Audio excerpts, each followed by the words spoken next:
Hi dears, welcome back. ನಾನು cilia. ಇವತ್ತಿನ ವಿಡಿಯೋದಲ್ಲಿ ನನಗೆ ತಿಳಿದಿರುವಂತಹ ಕೆಲವೊಂದು ಕಿಚನ್ ಟಿಪ್ಸನ್ನು ನಿಮಗೋಸ್ಕರ ಶೇರ್ ಮಾಡ್ತಾ ಇದ್ದೀನಿ.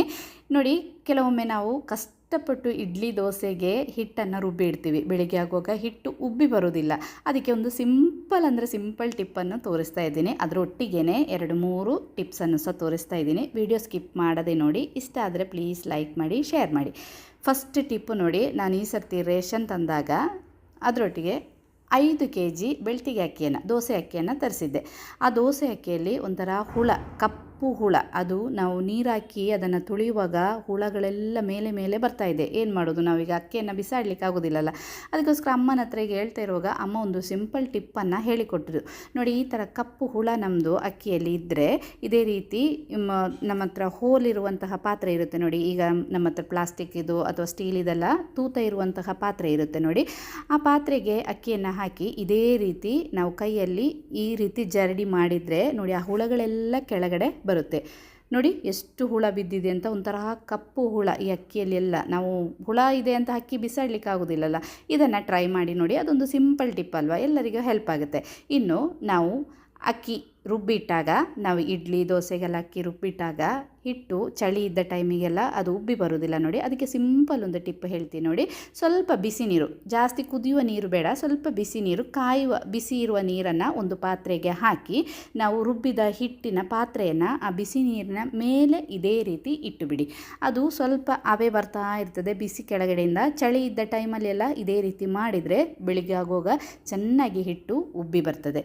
ಇನ್ನೊಂದು ಸಿಂಪಲ್ ಟಿಪ್ ನೋಡಿ, ನಾವು ಒಂದೊಂದು ಸರ್ತಿ ಉಪ್ಪಿನಕಾಯಿ ಎಲ್ಲ ಇದೇ ರೀತಿ ಪ್ಲಾಸ್ಟಿಕ್ ಡಬ್ಬದಲ್ಲಿ ಎಲ್ಲ ಹಾಕಿ ಇಡ್ತೀವಿ. ಅಥವಾ ನಾವು ನೀವು ಹೋಟೆಲಿಂದ ಎಲ್ಲ ಫುಡ್ಡು ತಂದಾಗ ಒಳ್ಳೆ ಡಬ್ಬ ಇರುತ್ತೆ ನೋಡಿ, ಅದರಲ್ಲಿ ಎಣ್ಣೆ ಜಿಡ್ಡಿರುತ್ತೆ. ಇದನ್ನು ಕ್ಲೀನ್ ಮಾಡೋದಂದರೆ ತುಂಬ ಕಷ್ಟ.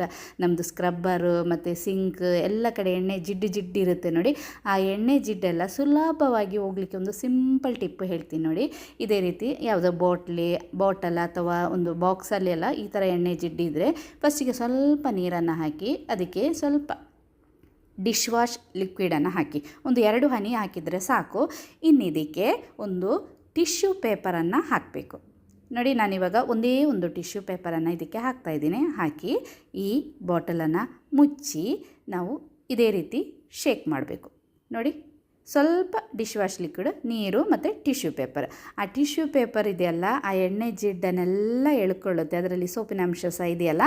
ಇನ್ನು ನಾವು ಏನು ಮಾಡೋದು ಬೇಡ. ಇದನ್ನು ಓಪನ್ ಮಾಡಿ ಈ ನೀರನ್ನು ಚೆಲ್ಲಿ ಸುಮ್ಮನೆ ಸಿಂಕಲ್ಲಿ ನೀರು ಹಾಕಿ ತೊಳೆದ್ರೆ ಸಾಕು. ಸೂಪರಾಗಿ ನಮ್ಮದು ಬಾಟ್ಲ್ ಕ್ಲೀನ್ ಆಗುತ್ತೆ. ನಾವಿವಾಗ ಎಣ್ಣೆ ಎಲ್ಲ ಹಾಕಿ ಇಟ್ಟಿರುವಂತಹ ಬಾಟ್ಲೆಲ್ಲ ಇರುತ್ತೆ ನೋಡಿ, ಅದನ್ನೆಲ್ಲ ಕ್ಲೀನ್ ಮಾಡುವಾಗ ಇದೇ ರೀತಿ ನಮಗೆ ಕ್ಲೀನ್ ಮಾಡಲಿಕ್ಕೆ ಈಸಿ ಆಗುತ್ತೆ. ಮಸಾಲೆದು ಸ್ಮೆಲ್ ಸಹ ಇರೋದಿಲ್ಲ, ಅದೇ ರೀತಿ ಆ ಎಣ್ಣೆ ಜಿಡ್ಡು ಸಹ ಇರೋದಿಲ್ಲ, ಏನಿರೋದಿಲ್ಲ ನೋಡಿ. ನಾನಿವಾಗ ಜಸ್ಟ್ ನೀರು ಹಾಕಿ ಕ್ಲೀನ್ ಮಾಡ್ತಾ ಇದ್ದೀನಿ. ಎಷ್ಟು ಚೆನ್ನಾಗಿ ಆ ಜಿಡ್ಡೆಲ್ಲ ಕ್ಲೀನ್ ಆಗಿದೆ ನೋಡಿ. ಸುಲಭ ಅಲ್ವಾ? ಇದು ನಮಗೆ ತುಂಬಾ ಉಪಯೋಗ ಆಗುವಂತಹ ಒಂದು ಟಿಪ್. ಟ್ರೈ ಮಾಡಿ ನೋಡಿ. ಅದೇ ರೀತಿ ನನ್ನ ಈ ವಿಡಿಯೋ ನೋಡ್ತಿದ್ದಂಗೆ ಇಷ್ಟ ಆದರೆ ಪ್ಲೀಸ್ ಲೈಕ್ ಮಾಡಲಿಕ್ಕೆ ಮರಿಬೇಡಿ. ನನಗೆ ಸಪೋರ್ಟ್ ಮಾಡಿಲ್ಲ ಅಂದರೆ ಪ್ಲೀಸ್ ಸಪೋರ್ಟ್ ಮಾಡಿ. ಇನ್ನೊಂದು ಟಿಪ್ಪು ನೋಡಿ, ಇವಾಗ ತುಂಬ ಚಳಿ, ಮಕ್ಕಳಿಗೆಲ್ಲ ಕೆಮ್ಮು, ಕಫ, ಶೀತ, ದೊಡ್ಡವರಿಗೆ ಸಹ. ಆವಾಗ ನಾವೆಲ್ಲರೂ ಬೆಳಿಗ್ಗೆ ಎದ್ದಾಗ ಟೀ ಕಾಫಿ ಅಥವಾ ಬಿಸಿ ನೀರನ್ನು ಕುಡಿತೀವಲ್ವ. ಈ ಬಿಸಿ ನೀರು ಟೀ ಕಾಫಿ ಕುಡಿಯೋ ಬದಲು ಬೆಳಿಗ್ಗೆ 1 ಲೋಟ ಅಥವಾ 2 ಲೋಟ ನೀರು ತೆಗೆದು ಅದಕ್ಕೆ ಒಂದು 2-3 ಸಾಂಬಾರು ಬಳ್ಳಿ ಎಲೆ ಮತ್ತು ಒಂದು ಸ್ವಲ್ಪ ತುಳಸಿ ಎಲೆ ಇದೇ ರೀತಿ ದಂಟು ಸಮೇತ ಈ ನೀರಿಗೆ ಹಾಕಿ ಇದನ್ನು ಚೆನ್ನಾಗಿ ಕುದಿಸಬೇಕು. ಒಂದು ಅಥವಾ 2 ಲೋಟ ನೀರನ್ನು ಹಾಕಿ ಅದೊಂದು 1.5 ಅಥವಾ 3/4 ಲೋಟ ನೀರಾಗುವಷ್ಟು ನಾವು ಇದನ್ನು ಚೆನ್ನಾಗಿ ಕುದಿಸಿ ಸ್ವಲ್ಪ ಲೈಟ್ ಬಿಸಿ ಇರುವಾಗ ಈ ನೀರನ್ನು ಒಂದು ಲೋಟಕ್ಕೆ ಹಾಕಿ ಇದಕ್ಕೆ ಬೇಕಂದರೆ ನಮಗೆ ಸ್ವಲ್ಪ ಜೇನುತುಪ್ಪವನ್ನು ಸೇರಿಸ್ಬೋದು. ಜೇನುತುಪ್ಪ ಸೇರಿಸಿಲ್ಲಾದರೂ ಪರವಾಗಿಲ್ಲ.